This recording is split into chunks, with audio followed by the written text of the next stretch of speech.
Hello and welcome to Aor Malaysia for round, I believe 15 on the calendar. This is the fourth race that I have made in Aor, and I'm currently sitting on a pretty consistent record of third and fourth.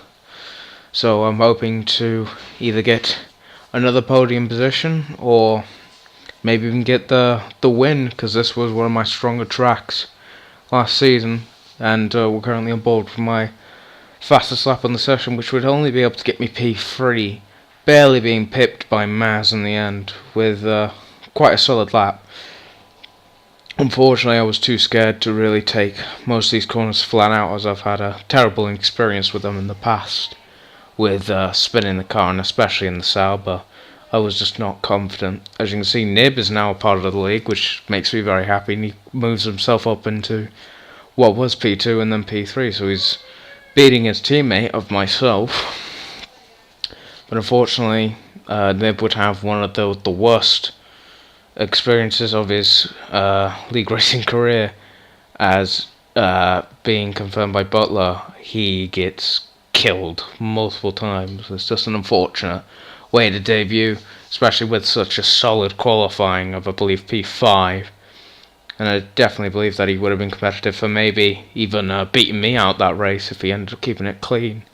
Anyway, around the final corner, and I do improve to a 31.2, and I thought that'd be enough, but unfortunately it wasn't, and Dubsy takes pole by 0.4 of a Maz with a 30.850, I believe, which was just insane. I missed the start by about 22 seconds, and unfortunately that means Rumble gets past, and a bit of contact there. I was talking to Rumble after the race, and there may have been a bit of lag in play, but obviously that just fired off my temper, really, because I thought I had a real chance of winning the race. But obviously it sort of gets destroyed as soon as you lose your front wing. Entei gets a decent start, moves himself into P4, and as you can see, Maz and Dubsy are side by side trying to make a move. Unfortunately I can't. And then with the front wing damage, it just makes it physically impossible for me to hold it flat through the corners and keep up with them. As you can see, I've already lost about a second just off the exit, and now Entei could have a chance at making the pole off of me, but obviously pole nicking the podium off of me. But of course I'm going to find it with my life, because now I know it's damage limitation. Even though I am a reserve, the points still do count towards my the championship for myself when I do, if I do turn into a full-time driver, which I'm hoping to do. But the front wing really impeding me. However, I'm not losing that much time to Maz and Dubsy, but obviously on track is not where I'm expecting to lose most of the time. It's in the pits, as you can have a pit stop for anywhere up to 7 to 9 seconds, and obviously that destroys your race when you're battling a close-knit middle pack. And obviously I was the leader of that pack, judging by the fact that I couldn't keep the car really going in the corners. And as you can see, lap 6, it does take quite a while, but then the Ferrari Rumble, obviously trying to make it a double podium for the Ferraris now, is starting to charge up against me. As you can see, the front wing damage just means I'm taking the corners so much slower than what I would love to. Maz and Dubsy are already down the goddamn track. There's not a chance I'm beating any of those two this race, even though I was really hoping to. As you can see, like, it's just horrible. I put it into Rich. I do play a bit of a smart game. Obviously, I believe the slipstream glitch had happened, which means that no one gets slipstream, so it's down to just the straight line speed of your setup. And if you have DRS, you have DRS.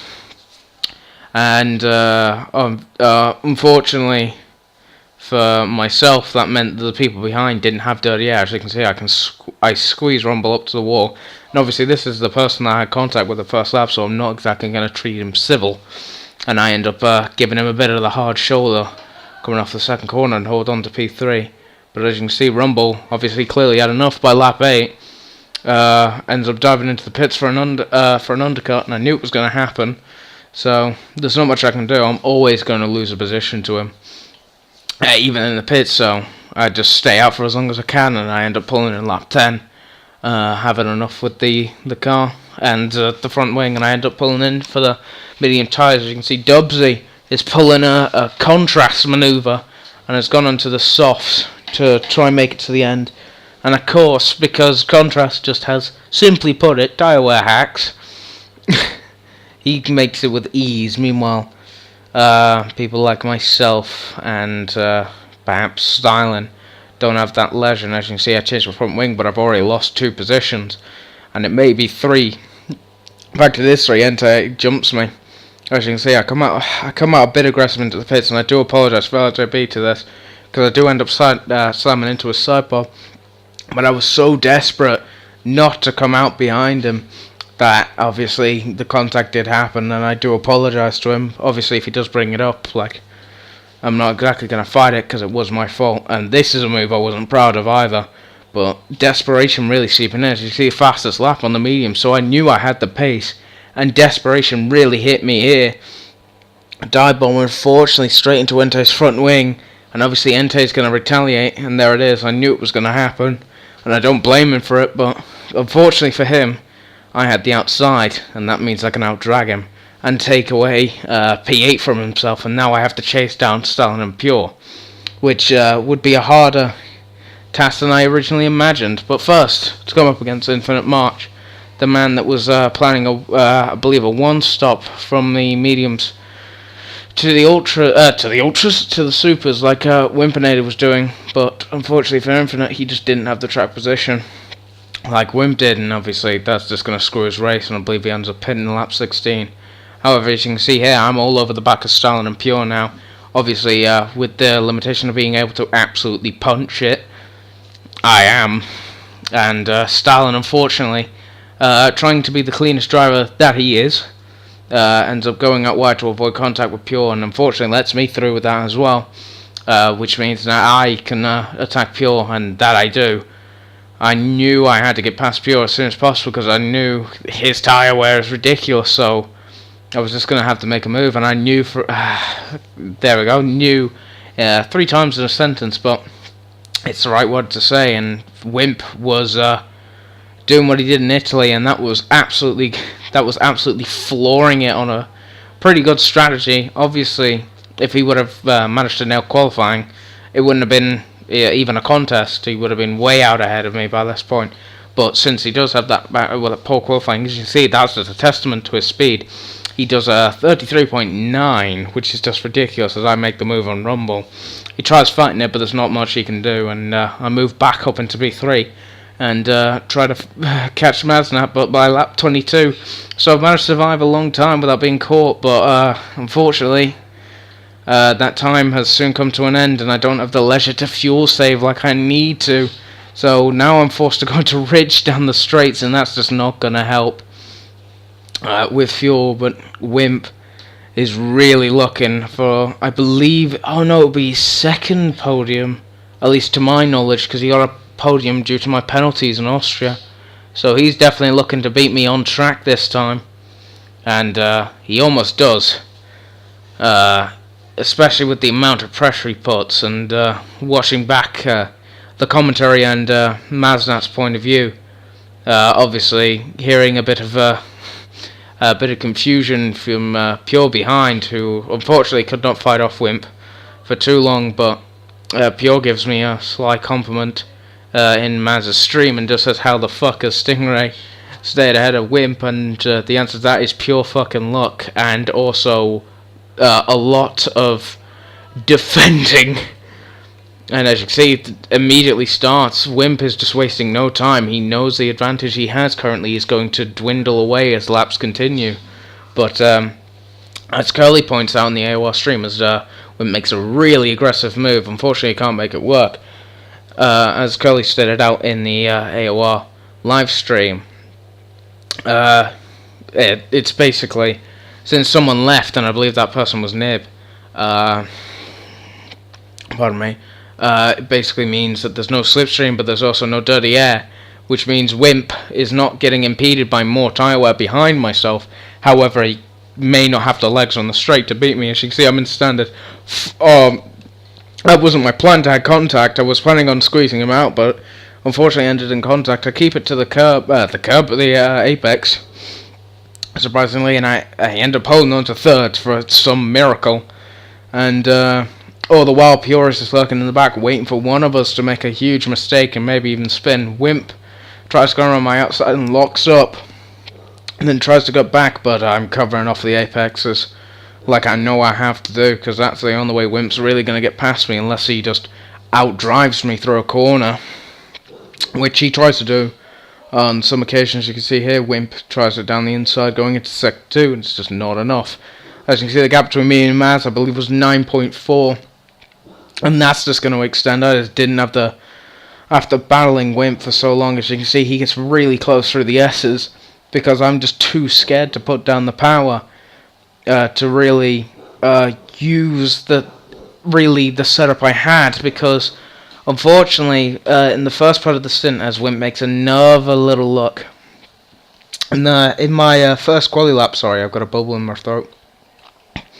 In my first lap out on the mediums, I did not have the best of time, and I had continuous sideways moments. I almost binned it at this corner. I almost binned it through the S's, so I was really taking it careful, because I knew if I did try to push it, that'll be it, game over, and there's no P3 for a car that's retired. So I knew I just had to get the car finished, and obviously, if I'm going a bit slower than I usually am, I know I can defend, as you've seen for the past 2 laps. I've defended off Wimp for a pretty decent amount of time, considering I'm at a 2-tire compound disadvantage. And as you can see, Wimp, yet again, with DRS, tries it around the outside. I'm never going to give him the inside. As you can see, he keeps it more alongside this time because I overcooked my braking. However, the inside rarely ever gets the overtake here, and the outside has more traction, and that means I hold on to P3 for just a bit longer. It's basically, at this point, my chest is constricting because I know I'm going to make a mistake soon. But I'm just hoping that Wimp's tyres die, so that when I make that mistake, it's not as bad. But as you can see, even on the mini-map, you can just see that his white dot is up my chuff, and he's definitely not letting anything slide. And to be perfectly fair, it was basically time trial laps for me. Well, as much as you can do time trial laps on 57% one mediums on the left hand side. The right hand side wasn't that bad, but obviously the right front gets basically no loading on it, except for the fast left hander, and even then I was taking that gear 6 and very lightly, so I was taking no chances. But as you can see, you've seen it on the mini-map as well, if you're keeping attention. Maznat's very slowly starting to catch up to Dubsy again, so the battle for the lead ain't over yet, but the battle for third isn't over either. So I'm still having a fuel corner, and that is just not helping my case whatsoever with Wimp up my ass. As you can see, the braking into the final corner, like he knows as soon as he gets close enough, and as soon as he knows he can brake late enough, he has me. And as you, switching to Rich is not going to help my case whatsoever with saving fuel, but this is the first time that Wimp, ever since lap, I believe, 23, has not had a move going into turn 1, and I knew that was a swinging point for my mediums, and I knew I could maybe stretch myself away if I played my cards right. But unfortunately, I didn't play my cards right into the swinging left-right. I noticed I went a bit out wide here, but that was to get a nice apex. However, I missed the apex, so I brake a bit more than usual, and Wimp ends up hitting me, and I'm so sorry to Wimpinator for that, because it was such a good battle. But unfortunately, with that contact, that means he loses about half his front wing, and I'm very sorry about that. However, that does mean that I can take home a sort of happy 3rd place, and that would be my 3rd place. But that would be my third place in 4 races, so Mr. Consistency finally getting those good points positions. Unfortunately, they don't count yet, but hopefully soon they do.